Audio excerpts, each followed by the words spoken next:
अस्सलाम वालेकुम। चलिए आज बनाना मैं आपको सिखाती हूँ मूंग और माश की दाल की दही फुल्कियाँ, बिल्कुल जालीदार, सॉफ्ट, नरम और बिल्कुल बाज़ार जैसी कि जैसे कि आप लेकर आते हैं और घर में खाते हैं, बिल्कुल उसी तरह इंशाल्लाह आप बनाएंगे। और यहाँ पर मैं अब ले लूँगी बिस्मिल्लाहिर्रहमानिर्रहीम मूंग की दाल और माश की दाल का आटा, जो कि रेडीमेड मिल जाता है। तो तकरीबन 4 टेबल स्पून मैंने ले ली है मूंग की दाल और 3 टेबल स्पून ले लिया है मैंने माश की दाल। और यहाँ पर 1 टीस्पून मैंने डाल दिया है मीठा सोडा और हाफ़ टी स्पून डाल दिया है इसमें नमक।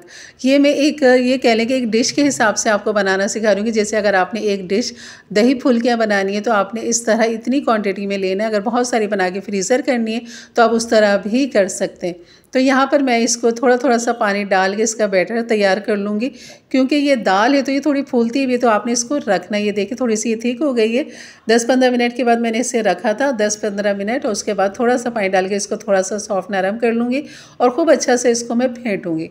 और यहाँ कढ़ाई में हम ऑयल को इतना गर्म करेंगे, बिल्कुल हल्का गर्म, जैसे कि आपको नज़र आ रहा है। उसके बाद जैसी फुल्की जो है छोटी सी ऊपर है, उसके बाद मैंने सारी फुल्कियाँ इसे छोटी छोटी सी तोड़ के डाल दी और यही गोल मोल सी हो जाएंगी। यकीन करें बहुत लजीज मज़े की बनती है। बस आपने इसको दरमियानी आंच पे पकाना है, तहम्मुल के साथ पकाना है, बिल्कुल जल्दबाजी तेज़ आंच के साथ नहीं पकाना है। इसको कम से कम आपने 5 मिनट देना है और ऊपर नीचे फैलाते रहे, मिक्स करते रहे, ऊपर नीचे करते रहे, तो ये हर तरह से एक ही जैसा इसका कलर आ जाएगा। और जैसे ये क्रंची क्रिस्पी हो जाएगी तो अब आप बस इसको बाहर निकाल लें और इसको ठंडा करके अब हमने पानी के अंदर इसको डाल देना है, क्योंकि गरम गरम हम पानी में डालेंगे तो इसमें गुठली बनने का डर होता है। तो आपने इसको डायरेक्ट नहीं डालना, बल्कि आपने इसे ठंडा करना है, फिर आपको पानी में डाल के इसको सॉफ्ट होने के लिए रख देंगे। अब आ जाते हैं इसकी दही की तरफ। दही जो है मेरी होममेड दही है, जो कि इंशाल्लाह बहुत जल्द आपको बनाने सिखाऊंगी, बल्कि इसकी रेसिपी बहुत जल्द देने वाली हूँ, क्योंकि रमज़ान करीब करीब है।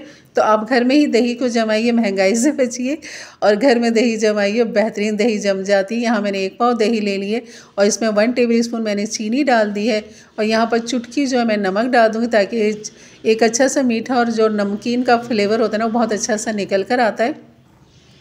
तो बस इसको करेंगे मिक्स। और यहाँ पर जो है दही फुल्कियाँ हमारी सॉफ्ट नरम हो चुकी है 10-15 मिनट तक। और ये देखें ऐसी गोलमोल सी हो गई, बिल्कुल मुट्ठी में उठाएं, दबाएं और निकाल लें, बिल्कुल नहीं टूटेंगी, बिल्कुल स्पंजी हैं और जालीदार है, जैसे कि अभी आप आगे देखेंगे। और बस इस तरह मैं देख रहे हैं कितने आराम से बेफिक्र होकर इन्हें निचोड़ी और डाल रही हूँ मैं दही के अंदर।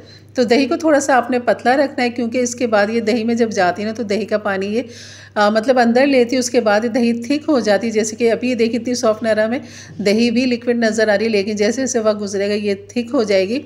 और यही इसकी खूबसूरती और जायका भी है, तो इसलिए दही का इस्तेमाल खूब अच्छा सा करें। और ये है वो पापड़ी जो कि मैं आपको बनाना सिखा चुकी हूँ, इसी पापड़ी के साथ मैं अब गार्निश कर रही हूँ इसको। और यहाँ पर मैं दही बड़ा भी मसाला, इंशाल्लाह उसकी रेसिपी भी बस इस दही बड़े के बाद आपको इंशाल्लाह उसकी रेसिपी दूँगी, जो कि यकीन करें सारे दही बड़े मसालों को पीछे छोड़ देगा, इतना लजीज बनता है वो दही बड़ा मसाला। तो ये वाला दही बड़ा मसाला जो कि ये मेरे पिछले साल का है, और इंशाल्लाह ये ज़रूर आपको मैं इसी की रेसिपी रमज़ान से पहले पहले इंशाल्लाह आपको दे दूँगी। तो ये थी मेरी आज की रेसिपी। यकीनन अच्छी लगी हो तो लाइक कर दीजिएगा, मेरे चैनल पे नए हैं तो ज़रूर सब्सक्राइब कर दें, बेल के बटन को क्लिक कर दें, ऑल के बटन को प्रेस कर दें, ताकि मेरी वीडियो की नोटिफिकेशन आपको मिलती रहे। तो इसके बाद वाली जो अभी वीडियो आएगी इंशाल्लाह वो दही बड़ा मसाला होगा, यकीन करें बहुत लजीज बनता है। तो इसलिए मैं घड़ी घड़ी उसकी बात इसलिए कर रही हूँ, क्योंकि मैं हमेशा हर साल बनाती हूँ और मेरे जितने मतलब मिलने जुलने वाले हैं वो भी सब यही फरमाइश करते हैं, जब आप बनाएं तो हमें ज़रूर दीजिएगा। ये देखें जालीदार मज़ेदार सी दही फुल्कियाँ ज़रूर बनाइए। खाली माश की दाल की भी बना सकते हैं और मूंग की दाल की भी बना सकते हैं।